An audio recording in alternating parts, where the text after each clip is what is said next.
What's up, guys? Welcome back to Still Talk with my ex. I'm Brandon.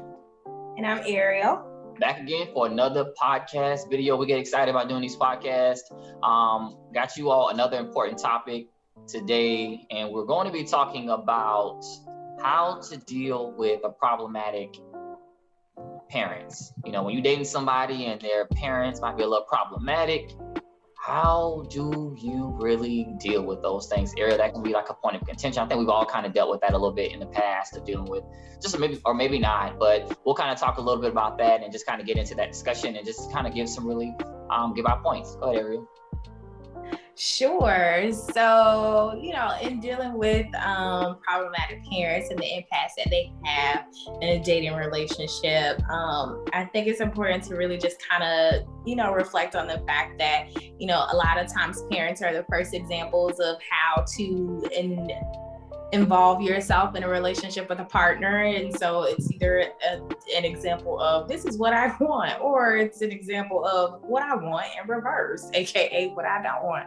And also it could be a scenario. So knowing that is the case and knowing that it could be a situation of what your partner is also dealing with could give some insight into how to approach if a relationship where the parents' impact is a little bit too much for you, or a lot too much for you. Right. If it's a lot too much for you, or whether to really just kind of decipher through and sift through whether or not you're gonna stay or if you're gonna leave. Right. So I think the first things to really acknowledge is that, okay, so how is it that my partner sees me in terms of the impacts of their parent? Right.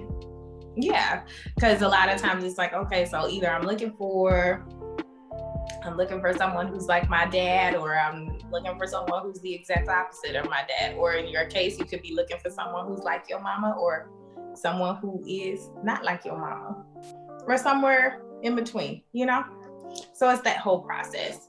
But in the process of dealing with that, I think the one thing to really just come to grips with when you're dealing with a problematic parent is really to acknowledge that you got to set some boundaries, and not to say that it's not going to cause a little rift between the family dynamic or what have you. But I think it's better to go ahead and let your partner know, like, hey, this is how I'm feeling. This is what I'm dealing with. This is what I'm going through. And a lot of it happens to be the crux of your parents or parent.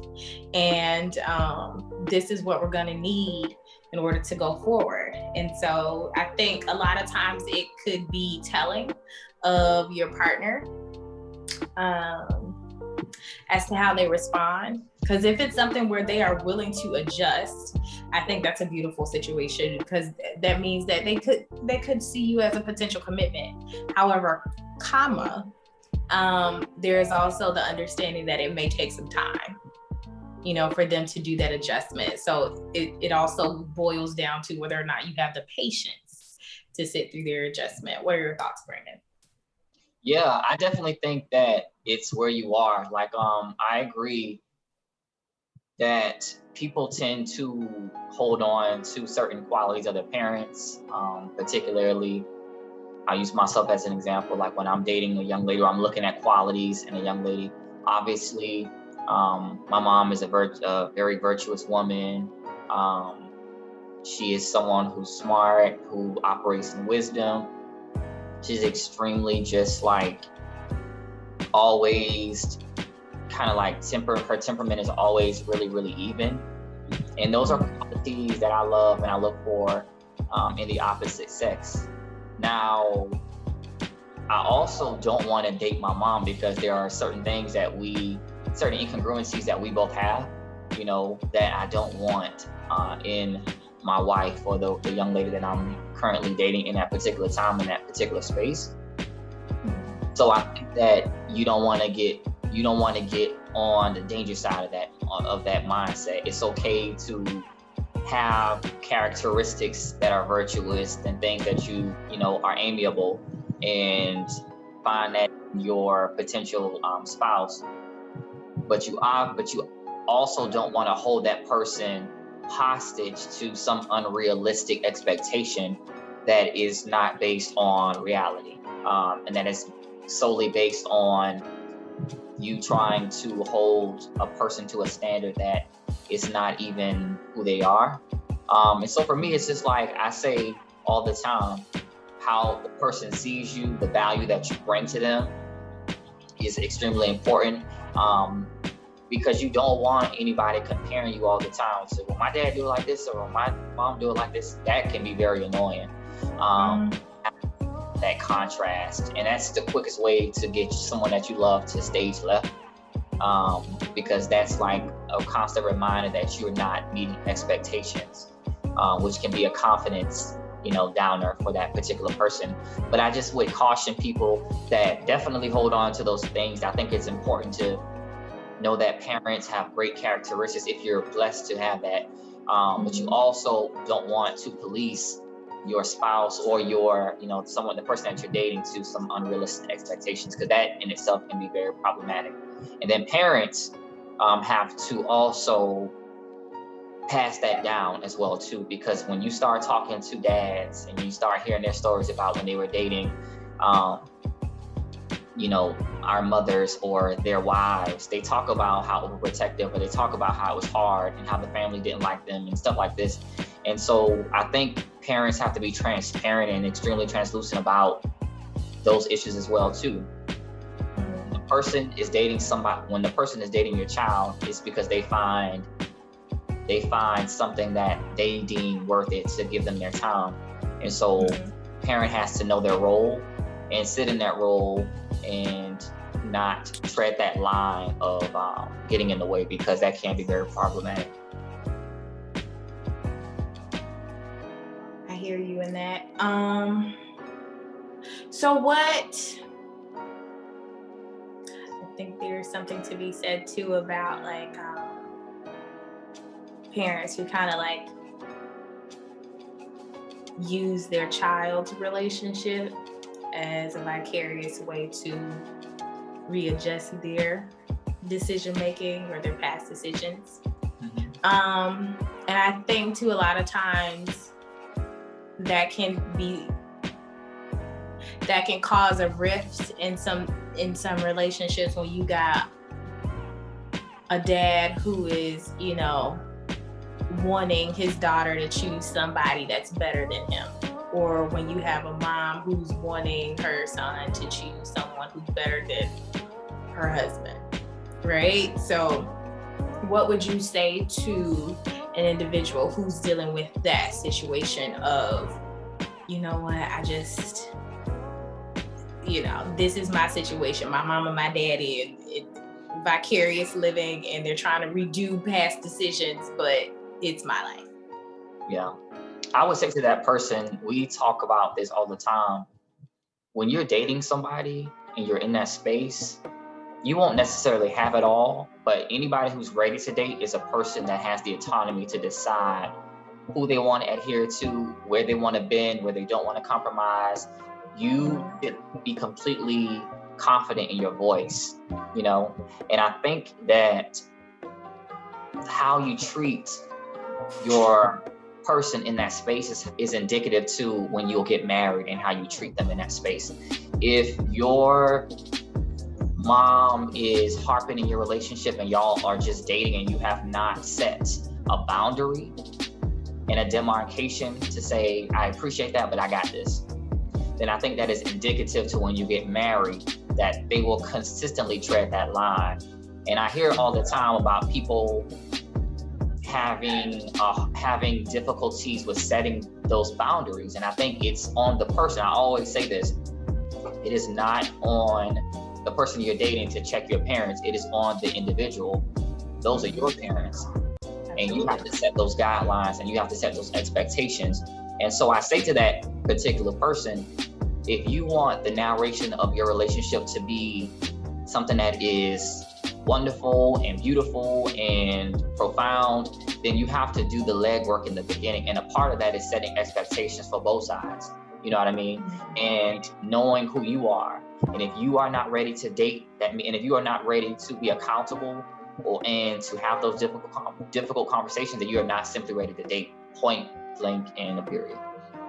Yeah, I agree. I think that, a lot of times, I feel like the common theme of this discussion today will be that you just have to have those difficult conversations. You have to be able to set those boundaries, those expectations with your parents, especially when it is something that it has to be done with your parents specifically.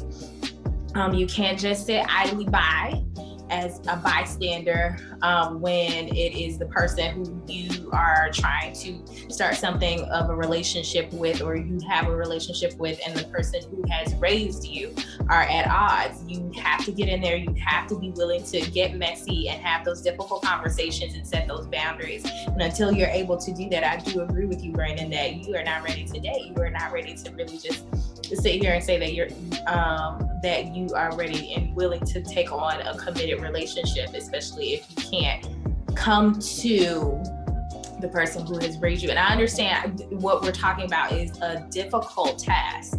Like, it is, I completely understand the task that is ahead, especially since I have been in relationships where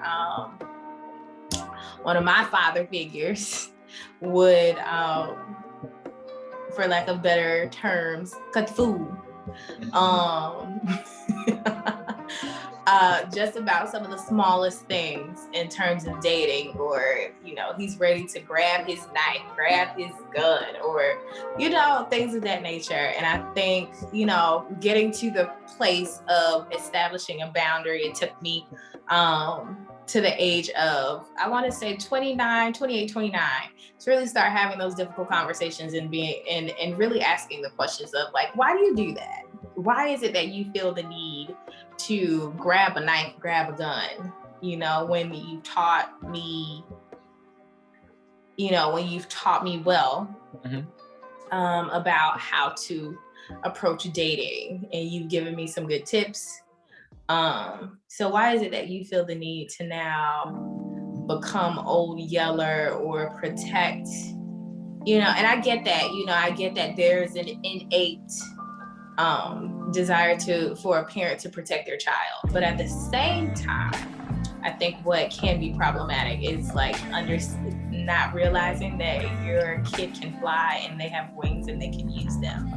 So being able to sit and have that conversation with my parents was very profound, to just, kind of let them know, like, okay, so what we're not going to do is continue the process of hazing all of the men that I date, because it's not necessary.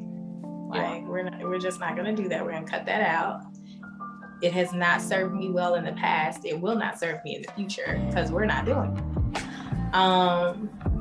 it. So I guess I'd ask you, Brandon, how do you deal? Because I'm sure you've had instances in the past in dating and whatnot where you come into contact with a dad or two who have just kind of not been the things. What are some of the things that you would have preferred to have taken place on your behalf?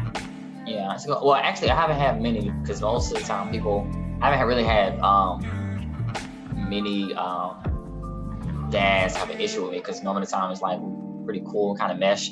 But when I have had just like some moments, that were contentious or a bone of contentions, I always just say this: when I look at my actions, is my integrity in place? Did I do anything? I always try to deal with me as an adult. Like, what did I do to offend? I look at the four corners of who I am and the attachment. Like, what did I do? What part did I play? And why is this necessarily happening, as a result of whatever the action is? So in the past, when I've had certain instances like that, I've tried to approach it with respect. And I've just tried to be a listening ear, and have tried to hear what was happening. And I think all you can do in those cases is to be integral and to show respect. And out of respect for the person that I was dating, I was not going to, get outside of my character and the person that my parents raised me to be. I wasn't going to lose those things just so that I could, be in a strap with someone's dad who, was not necessarily understanding the dynamics of the situation, for lack of better words. So I just say, if you're in that situation and your integrity is good, check your integrity. Talk to your person, let them know, like, hey, you need to kind of talk to your parents, or extricate yourself. And in a situation where it becomes toxic, and that's not, and you're not a toxic person. Like, I'll use myself. Anybody knows me, like, I squash drama. I deal with it, I approach it head on, and then that's it. There's not a perpetuity to drama in my life in no areas. Like, even with my own parents, like, I squash it. So if someone else brings that into your world, you can extricate yourself from it, because I promise you, it's not worth it. At the end of the day, it is not God. It is not his will for your life, because God he's not the author of confusion. And so that person just has to kind of understand what they want in life. And I think it's good as well too, because it kind of gives everybody that refractory period to kind of think and be like, what role did I enable in this? You know what I mean? Mm-hmm. What role did I play in this? You know what I mean? My mom, as an only child, has been extremely, she's been extremely targeted about the type of people that I date. And at times I've had to kind of check her and be like, hey, this is who I date, and who I date is who I date. You chose my dad, I choose this person. You know what I mean? Mm-hmm. Because it's my decision. And I just think it's about standing in your voice, which is why I say, like, if you're not ready to have the conversation, don't date. Right. I agree with you there. So there's this video that comes across social media. I want to say it rotates like every year and a half, every 2 years or so. Mm-hmm. Or there's a circumstance or situation. It's not new, but it continues to come up, and it builds up an audience of a conversation amongst people. And a lot of times it's people of color. But essentially the situation is young man, I can't say it's always people of color, but the videos that I see, it's people of color. But essentially it's, young man just bought a new car. He's excited about the car. He took his mama and his woman with him to go get this car. And the dilemma comes when his mom wants to sit in the front seat, but his woman also wants to sit in the front seat, right? And there's that whole contention between the woman and the mom in terms of his affection and who's first in his life and this, that, and the third. So what are your thoughts on particularly that? Because I think when I look at that type of situation, like we've been saying in this video, if he's not ready to have a difficult conversation of boundaries with his mother, then he should not be in a relationship with the woman that he is professing that he loves. And if he can't have that conversation of, Mom, I love you, and I get you want to sit in the front seat, however, this is the woman that I love, and she's gonna take this seat, and and maybe even you can work out a compromise with your mom of, I'll come pick you up and we'll go joyriding later or what have you. But but we're gonna have to, squash this for now because you're not sitting in the front seat. If he's not ready to have that conversation, then it's still gonna continue to be problematic. But, I am of the ilk and the thought process that, if you are in a committed relationship with this young lady, bless you, then, she sits in the front seat. However, other people have thoughts. So what are your thoughts on that situation? Yeah, that's a great topic. I mean, there is great in that though. If I'm dating somebody, then it just depends on where we are. If you're my girlfriend, get in the back. My mom's getting in the front. If it's so many different things. But I think it's let me flesh out a little bit more. This young man and this young lady have been dating for a while. I believe they actually had children or a child or two involved. So let me just put that out there too. They're not married yet. Yeah. Okay. I think, wifey's for lifey, so the Bible tells us, that you have to cleave to your wife. And so if I'm in the driver's seat, my wife is in the passenger seat. Mom can get in the comfortable back, you know what I mean? But I think that there is a difference, in my opinion, between statuses. Anybody can be my girlfriend, but not anybody can be my wife. And I think as long as there's a respect, because my mom might she might just get in the back. She's like, well, I'm gonna let you get in the front. It's just the type of parent, you know what I mean? Like if I'm dating somebody, my mom probably will just offer to be driving the back seat, you know what I mean? And if the young lady that I'm dating might be like, no, Brandon, let your mom have the front seat. That's really the compartment that I'm actually looking for in a woman, not somebody who's gonna be like, I need to drive in the front seat with you because it's validation. That's not necessarily something that my mind doesn't go there, but I think it's the back part. If there has been a breach of trust, if there's been contention, the mom has tried or the dad has tried to, be condescending and downward, to the relationship, then that does present a problem. But normally, if I'm like, nah, your dad can have a front seat, baby, I'll get in the back, or those types of situations, like that's just where my mind goes to. It doesn't go to, I got to race for the front seat because there's validation there.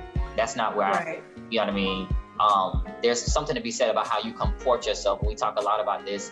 How a person comports themselves speaks a lot about how they were raised and who they are and the confidence of themselves. I agree with you there. I still think though, if she's dropped your kids or she's giving you kids, then, and I think too, if there has been contention, then, you have to look at that in a different light. And again, boundary setting. So what do you say about parents who have, what's the word that I'm looking for? Parents who have assigned the role of their child as their significant other. I know a lot of times we hear these things of a mom who has to raise these children, or who has to raise her sons or her son. And I want to say there's this recent episode of Iyanla Fix My Life where a topic of that has actually come up, where this man has been married to his wife for some years, but there's still a bit of contention between his wife and his mother, because his mother put him in the position of who she would have thought to be her husband or her man or her boyfriend. So what would you think of that? Or, what are your thoughts? And not to say that women are the only ones who do this, because I'm sure dads do the same thing. But it's more so of moms. I guess it's more so like the recent example that I saw was a mom and a son. Yeah. I think in our communities, if we want to make our focus Black communities, we do see that we have more one-parent homes than we do two-parent homes,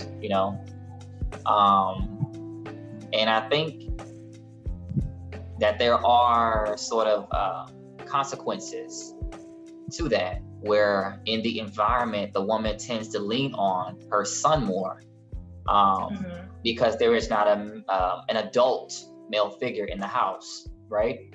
And so that son subsequently has to grow up a lot faster than he probably should, because he assumes not only probably more responsibility, but he's also learning to be a lot more mature than he probably needs to be at that time, particularly if there are more spouses. If there are more siblings, and he just kind of takes on those big brother, head of the house, the man of the house, opportunities or responsibilities. But here is where I think the self-work needs to begin. Somewhere along the line, we have to be willing to engage in the fact that mom leaned on me and I'm her son, but I am not going to allow her into the space of my marriage. There has to be a separation. You know, at some point, us as men, we got to be able to cut the umbilical cord ourselves. You know, we got to like nod off, flip it, you know what I mean? Get the sutures, whatever it is.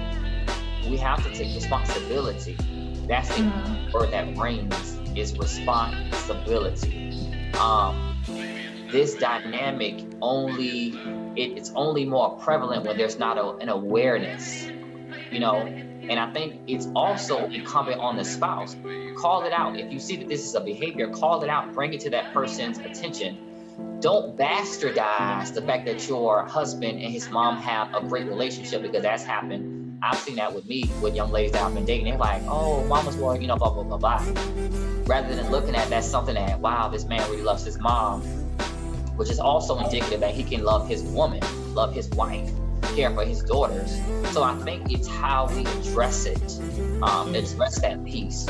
And there is a point of adjustment. There is a place where we all can kind of come in the middle and meet in the middle and have the conversation. There is that point, but I think it's being responsible with the fact that, hey, this was my past.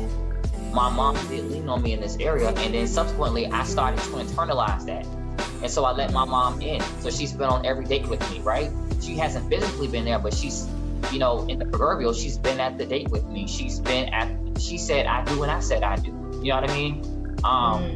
We have to somehow be willing and able to make the adjustment, because without being willing and being able to accept that it was problematic, that you had to grow fast, and that you also had to, that mom sort of vicariously lived through me, you have to address those issues. And I don't think there's a way to circumvent that. The problem is that we go through life normalizing it until someone brings it to our attention. And if you're lucky enough or blessed enough to have a spouse say, hey babe, I've been noticing this, and I just want to let you know, I think that this is a problem. We need to look at that. Wow. Such a powerful answer, but we have to kind of wrap this up. We got to get out of here, guys. So hopefully you were able to take a lot from this conversation. So I feel a part 2 in my spirit coming. You feel a part 2 in your spirit? Mm-hmm. Okay. Well, in the meantime, in between time, we love you guys. Be sure to add your comments, your likes, subscribe below. Until then, we'll see you next time. Bye.